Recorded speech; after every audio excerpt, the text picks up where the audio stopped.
बीवी कह दे कि आप अच्छे हैं तो आप अच्छे हैं, चाहे ज़िंदगी बुरी लग जाए आपको अच्छा कहलवाने में, लेकिन आप अच्छे कब हैं जब बीवी कह दे कि आप अच्छे हैं। और अगर बीवी कहे कि अच्छे नहीं है तो फिर अच्छे नहीं है भाई।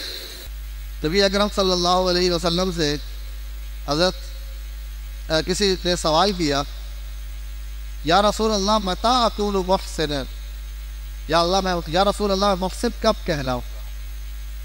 तो नबी अकरम सल्लल्लाहु अलैहि वसल्लम ने जवाब दिया, इज़ा क़ाल जीरानुका अंत मुहसिन फ़अंत मुहसिन, जब तुम्हारा पड़ोसी कहे कि तुम मुहसिन हो तो फिर तुम मुहसिन, लेकिन अगर तुम्हारा पड़ोसी कहे कि तुम बुरे आदमी तो फिर तुम बुरे आदमी।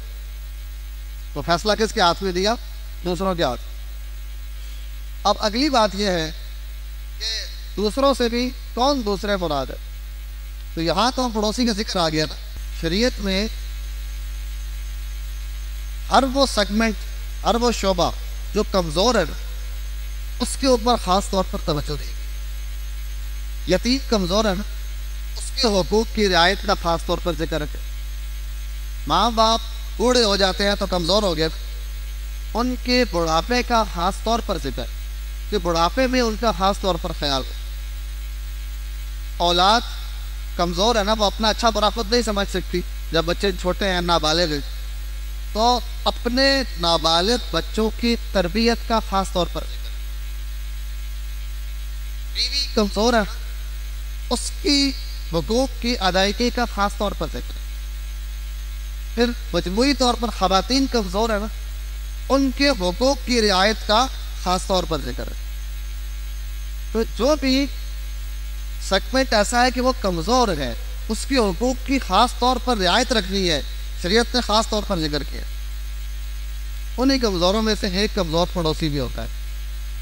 अगर पड़ोसी अच्छा ना हो तो हम क्या कर लेंगे भाई, यार तो तब्दील कर नहीं सकते, यार किराए का भी हो ना तो आसानी से तब्दील नहीं होता था। अगर पड़ोसी अच्छा ना निकले तो यार फ़ौरन तब्दील करना आसान नहीं। यही वजह है कि एक साहब ने अपना घर बेचने के लिए उसका रेट बहुत ज़्यादा लगा दिया। तो किसी ने कहा कि भाई इतना तो इस घर का रेट नहीं है। तो उसने कहा असल में मैंने इस घर के रेट में अच्छे पड़ोसी को भी शामिल किया हुआ, इस घर का पड़ोसी बहुत अच्छा है, इसलिए इस घर का रेट ज़्यादा है। तो पड़ोसी तब्दील नहीं हो सकता, इसलिए ख़ास तौर पर पड़ोसी का जिक्र किया कि पड़ोसी अगर उसको तकलीफ़ पहुंच रही है ना तो उसके पास बर्दाश्त करने के अलावा कुछ चारा नहीं। और अगर कोई पड़ोसी ऐसा हो कि वो उसकी नज़र अच्छी ना हो तो इंसान को उसके पास रहते हुए तहफ़्फ़ुज़ नहीं है। भाई औरतों ने तो घर से निकलना है ना भाई, लेकिन हमारा पड़ोसी अच्छा नहीं है, उसकी नज़रें पाकीज़ा, लेकिन अगर पड़ोसी ऐसा हो, उसकी नज़र पाकीज़ा हो, वहाँ इंसान घर से बाहर भी हो तो बड़ा मुतमईन होता। बल्कि बसा औकात इंसान सफ़र पे भी होता है तो हिफाजत के लिए भी इसी पड़ोसी से कह के जाता है ना। तो शरीयत ने पड़ोसी का ख़ास तौर पर जिक्र किया।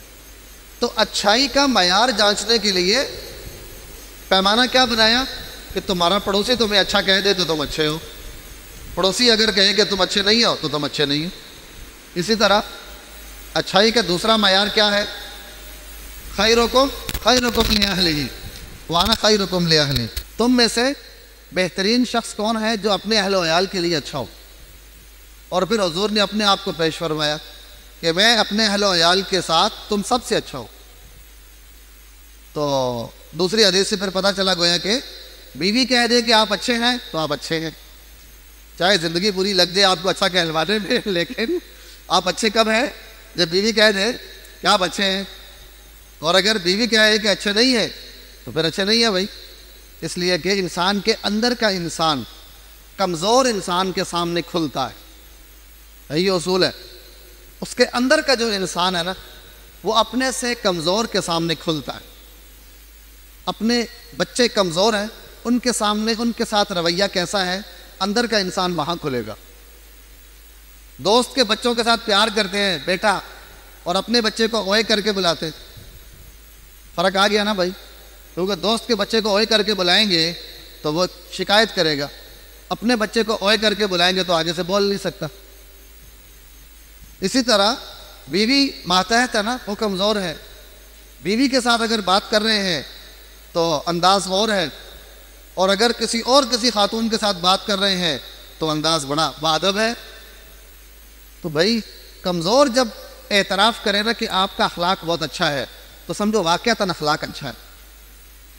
हमारा ड्राइवर है, अगर ड्राइवर के साथ अच्छी बात कर रहे हैं ना, बल्कि मैं की वाक़या है ये, एक ड्राइवर एक जगह में, एक इदारे में, उसके ड्राइवर ने मुझे कहा, उसने कहा जी हम अगर कोई बात करते हैं तो हमारी बात सुनने की बजाय हमें कहा जाता है चुप हो जाओ, हमें कहा जाता है चुप हो जाओ, बोलना नहीं है तुमने। तो वो कहने लगे कि जिस तरह मदरसे के दीगर असातिज़ा हमें इंसान समझते हैं, हमारे साथ बात भी कर लेते हैं, मजाक भी कर लेते हैं, इसी तरह मदरसे के बड़े भी अगर हमें इंसान समझ लें तो हम किससे ज़्यादा कोई तवक्को नहीं रखते। हमारी बात तो सुन लें भाई। ड्राइवर से गलती हो जाती है ना, कभी गाड़ी लग जाएगी, कभी कोई आने जाने में देर हो जाएगी, लेकिन कम से कम इतना हक तो होना चाहिए ना वो बहैसियत इंसान कि वो बता तो सके कि वजह क्या है।